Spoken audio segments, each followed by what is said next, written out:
আসসালামু আলাইকুম বন্ধুসকল, কেনে আছে? আশা কৰোঁ চবে ভালে আছে, কুশলে আছে।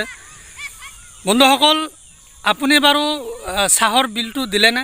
সেই যে পঞ্চায়ত ইলেকশ্যনৰ এটা ধুম চলি আছিল, এটা ঢৌ চলি আছিল, আৰু 10জন 15জন 20জনকৈ মানুহক মাতি লৈ পেলাই চাহৰ হোটেলত বহাই যে আপুনি চাহ খুৱাইছিল আৰু নিজৰ নেতাগিৰি বা নেতৃত্ব দেখাইছিল আৰু ভোট লাগে বুলি আলোচনা বিলোচনা কৰিছিল। চাহটো খাই কেনে যেতিয়া আপুনি উঠি পইচা নিদিয়াকৈ পিছলৈ দিম বুলি কৈ গুচি গ'ল, তাৰপিছত সেই পইচাটো দিলেনে? কাৰণ চাহটো দিয়াত যদি অলপ দেৰি হৈছিল, আপুনি কিন্তু তেতিয়া ধামবালি মাৰি ফুৰিছিল, এই ভাই চাহ ক'ত? কিন্তু আজিলৈকে সেই চাহৰ বিলটো আপুনি নিদিয়াকৈ যে আছে। আপুনি হাৰিছে বা জিকিছে সেইটো মানে মূল প্ৰশ্ন নহয়। আপুনি হাৰিব পাৰে, জিকিবও পাৰে। যদি আপুনি জিকিছে, যিসকলে জিকিছে তেওঁসকলে হয়তো ভাবি আছে কি আমাৰ কিবা এটা লাইন হওক বা আমাৰ কিবা এটা ইনকাম চ'ৰ্চ হওক, আমি তেতিয়া মানে চাহৰ বিলটো দি দিম। আৰু যিসকলে হাৰিছে তেওঁসকলে ভাবি আছে কি হয়তো আমি চাহৰ বিলটো কেনেকৈ দিম, আমি যিহেতু হাৰিছোঁ। বন্ধুসকল, আপুনি হাৰিছে বা জিকিছে, কিন্তু এই চাহৰ দোকানীজনক কিয় মাৰে? আপুনি চাহৰ দোকানীজনক কিয় মাৰে? আপুনি যেনে ধৰণৰ নেতাই হওক, আপুনি হাৰা নেতা হওক বা জিকা নেতা হওক, আপোনাক কিন্তু চাহৰ দোকানীজনে ঠিকেই নেতা বুলি ভাবিছিল।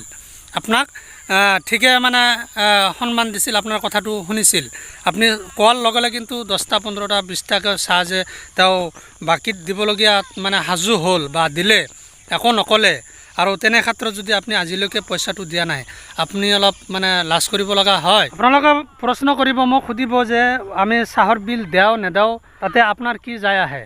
কিন্তু মই ভাবোঁ যে সৰ্বস্তৰৰ জনসাধাৰণ, সৰ্বস্তৰৰ ৰাইজৰ প্ৰত্যেকজন ব্যক্তিৰ এই বস্তুটোৰ প্ৰতি লক্ষ্য ৰখা দৰকাৰ। কাৰণ আমাৰ যিসকল সম্প্ৰদায়ৰ মানুহ বা ওচৰ চাপৰিৰ মানুহ, তেওঁসকলে এনে ক্ষেত্ৰত ইলেকশ্যন বা বিভিন্ন ধৰণৰ ক্ষেত্ৰত বা এনেই হওক, ঘৰত মানে ভাত খোৱাৰ আগত বজাৰ বা হোটেলত আহি এক কাপ চাহ হ'লেও খাব, ঘৰত নাখালেও মানে বজাৰ বা হোটেলত চাহটো খায়।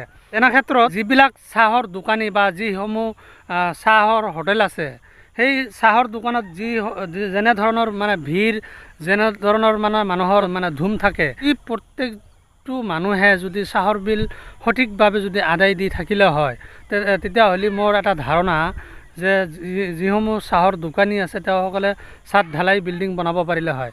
কিন্তু আমি দেখা পাওঁ যে বেছিভাগ চাহ দোকানী কোনো লাভ কৰিব পৰা নাই, লাভজনক স্থিতিত যাব পৰা নাই, বা তেওঁলোকে কোনো ধৰণৰ উন্নত সাধন কৰিব পৰা নাই। তাৰ মূল কাৰণটো হ'ল যে আমি চাহৰ দোকানৰ মানে চাহ খাই কেনে আমি চাহৰ পইচাটো নিদিয়া হওঁ। কাৰণ আমি নেতা দোকানীবিলাক ভালকৈ ক'বও নোৱাৰে, কিন্তু সহ্যও কৰিব নোৱাৰে। কিছুমানে মানে এনেকৈ মানে বাদ দিব লগা হয়।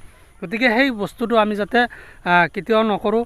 আপোনালোকে ক'ব যে আপোনাৰ কি যায় আহে? প্ৰত্যেকজন নাগৰিকৰ এই ক্ষেত্ৰত মানে অলপ গুৰুত্ব দিয়াৰ দৰকাৰ। আমি বেলেগৰ পইচা পাতিৰ মানে টকা খৰচ হোৱা বস্তু খাই, চাহ খাই যে আমি তাৰ হক মাৰি খাই আছোঁ বা তাৰ হকটো আমি আদায় দিয়া নাই, নিদিয়াকৈ তাৰ চলি পুলিৰ বা 30 চলিৰ হক মাৰি খাই মোৰ যে 30 চলি মানে ডাঙৰ দীঘল কৰিম, তাতে মোৰ নিশ্চয় ভাল নহ'ব।